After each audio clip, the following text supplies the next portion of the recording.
अनेक दिग्गज अनेक मान्यवर व्हीआयपी लोक आता आझाद मैदानावर दाखल होत आहेत। यामध्ये अनेक राज्यांचे मुख्यमंत्री देखील आपण पाहतोय। त्यामध्ये गुजरातचे मुख्यमंत्री भूपेंद्र पटेल, उत्तर प्रदेशचे मुख्यमंत्री योगी आदित्यनाथ, बिहारचे मुख्यमंत्री नीतीश कुमार, राजस्थानचे मुख्यमंत्री भजनलाल शर्मा, अरुणाचल प्रदेशचे मुख्यमंत्री पेमा खांडू, आंध्र प्रदेशचे मुख्यमंत्री चंद्रबाबू नायडू तर मध्य प्रदेशचे मुख्यमंत्री मोहन यादव हे देखील आता मुंबईमध्ये पोहोचलेले आहेत। तर दुसरी दृश्य आझाद मैदानावरील चित्रा वाघ, आमदार भाजप या देखील आपल्याला पाहायला मिळत आहेत।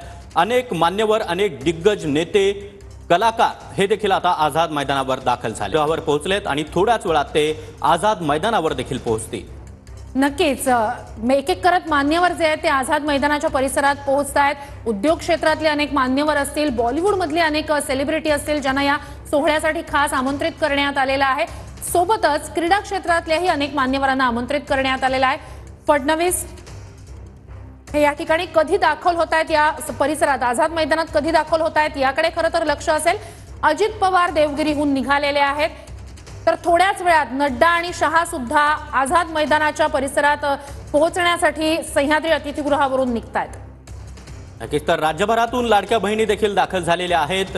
अनेक कार्यकर्ते हे आझाद मैदान परिसरामध्ये पोहोचलेले आहेत। एक कार्यकर्ता आपण पाहतोय हातामध्ये गदा घेत, तर छातीवर नरेंद्र मोदी यांचा फोटो लावलेला हा कार्यकर्ता। तर सह्याद्री अतिथीगृहावरची ही दृश्य आपण पाहतोय। दुसरीकडे आपण पाहतोय की आझाद मैदानावर आता एक एक नेते, कार्यकर्ते उपस्थित राहिलेले आहेत। व्हीव्हीआयपी देखील पोहोचतायत। अनेक क्षेत्रातील मान्यवर ज्यांना निमंत्रित करण्यात आलेलं आहे ते देखील आता आझाद मैदानावर पोहोचले। दिलीप वळसे पाटील या ठिकाणी आता आपल्याला दृश्यांमध्ये पाहता येत आहेत। भाजपचे काही आमदार नेते आधीच आझाद मैदानात या शपथविधी सोहळ्यासाठी उपस्थित आहेत, विराजमान झालेले आहेत। दिलीप वळसे पाटील या ठिकाणी पोहोचलेत। एक अत्यंत महत्त्वाचं आपल्याला लक्षात घ्यायला लागेल, आज तिघांचाच शपथविधी या ठिकाणी पार पडणार आहे। मुख्यमंत्री देवेंद्र फडणवीस आणि 2 उपमुख्यमंत्री, इतर मंत्र्यांचा शपथविधी आज होणार नाहीये।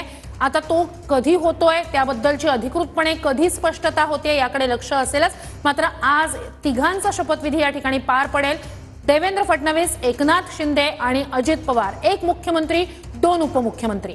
नक्कीच तर विविध मान्यवर आता पोहोचायला सुरुवात झालेली आहे। भाजपसाठी आजचा हा दिवस किती महत्त्वाचा आहे हे सध्या आपल्याला आझाद मैदानावर पाहायला मिळतंय, कारण उत्तर प्रदेश नंतर सर्वात मोठं राज्य हे महाराष्ट्र आणि महाराष्ट्र आपल्या ताब्यात असणं हे किती गरजेचं आहे हे भाजपला चांगलंच माहिती आहे। त्यामुळे कुठेतरी आपण पाहतोय की हा भव्य दिव्य आणि ऐतिहासिक असा सोहळा आझाद मैदानावर पार पडतोय। नक्कीच ही दृश्य आपण पाहतो आहोत। एकीकडे सह्याद्री अतिथीगृहावर केंद्रीय गृहमंत्री अमित शहा आणि जे.पी. नड्डा दाखल झालेले होते। पंतप्रधान नरेंद्र मोदी स्वतः या शपथविधी सोहळ्यासाठी हजर असणार आहेत। ते जे स्टेज उभारण्यात आलेलं आहे त्या स्टेजवर मागच्या बाजूला पंतप्रधानांचा फोटो आहे आणि राज्याचे मुख्यमंत्री आणि 2 उपमुख्यमंत्री या तिघांचे फोटो त्या ठिकाणी स्टेजवर लावण्यात आलेले आहेत। देवेंद्र फडणवीस यांच्यासाठी आजचा दिवस अत्यंत महत्त्वाचा, तितकाच आणि त्यापेक्षा जास्त महत्त्वाचा भाजपसाठी पक्षाच्या दृष्टीने आणि पक्ष संघटनेच्या दृष्टीने सुद्धा अत्यंत महत्त्वाचा, कारण सगळ्यात मोठी पार्टी असून सुद्धा 2019चा जो काळ होता, 2019 ते 2024चा काळ हा भाजपसाठी अत्यंत संघर्षाचा राहिलेला होता।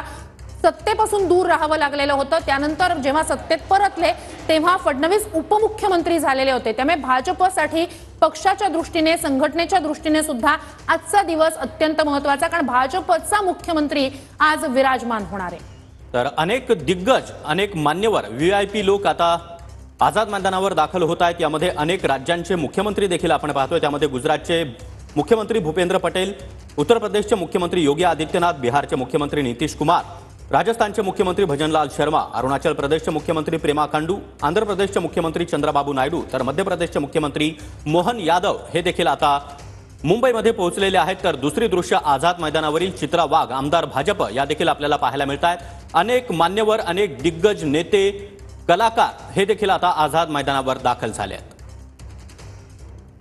तर ही 2 दृश्य, एकीकडे आझाद मैदानात आतमध्ये ज्या ठिकाणी हे स्टेज उभारण्यात आलेलं आहे, संपूर्ण भव्य असा शामियाना उभारण्यात आलेला आहे, त्या ठिकाणी एक एक मान्यवर दाखल होत आहेत। तर एकनाथ शिंदे हे देखील आता वर्षा निवासस्थानावरून निघालेले आहेत। एकनाथ शिंदे हे देखील काही वेळातच आझाद मैदानावर दाखल होतील। देवेंद्र फडणवीस हे आझाद मैदान परिसरामध्ये पोहोचलेले आहेत। देवगिरीवरून अजित पवार देखील निघालेत आणि आता वर्षा बंगल्यावरून एकनाथ शिंदे हे देखील निघाले। तर एकनाथ शिंदे आज उपमुख्यमंत्री पदाची शपथ घेणार आहेत। खरं तर दुपारपर्यंत ही स्पष्टता होत नव्हती की एकनाथ शिंदे नेमका काय निर्णय घेणार आहेत, मात्र त्यानंतर हे स्पष्ट करण्यात आलं शिंदे गटाकडनं, पक्षाकडनं, पक्षाच्या नेत्यांकडनं की एकनाथ शिंदे आज उपमुख्यमंत्री पदाची शपथ घेणार आहेत। तर एकनाथ शिंदे आता वर्षा बंगल्यावरून निघालेले आहेत। एकनाथ शिंदे हे देखील देवेंद्र फडणवीस यांच्यासोबत आज उपमुख्यमंत्री पदाची शपथ घेणार आहेत। 2022 ते 2024 यामध्ये मुख्यमंत्री पदाचा कार्यभार त्यांनी सांभाळला आणि एकनाथ शिंदे यांच्या नेतृत्वामध्ये देवेंद्र फडणवीस हे उपमुख्यमंत्री राहिले। मात्र आता देवेंद्र फडणवीस मुख्यमंत्री तर एकनाथ शिंदे हे उपमुख्यमंत्री पदाची शपथ घेणार आहेत। तर एकनाथ शिंदे यांच्या गाड्यांचा हा ताफा आपण पाहतोय। वर्षावरून ते निघालेले आहेत, आझाद मैदानाकडे रवाना झालेले आहेत, त्यांच्या गाड्यांचा हा ताफा। तर एकनाथ शिंदे हे वर्षा बंगल्यावरून निघालेले आहेत। काही क्षणामध्येच ते आझाद मैदानावर दाखल होतील। देवेंद्र फडणवीस हे देखील आझाद मैदानावर पोहोचले। दरम्यान आज दुपारपर्यंत सस्पेन्स कायम होता। एकनाथ शिंदे उपमुख्यमंत्री होणार का?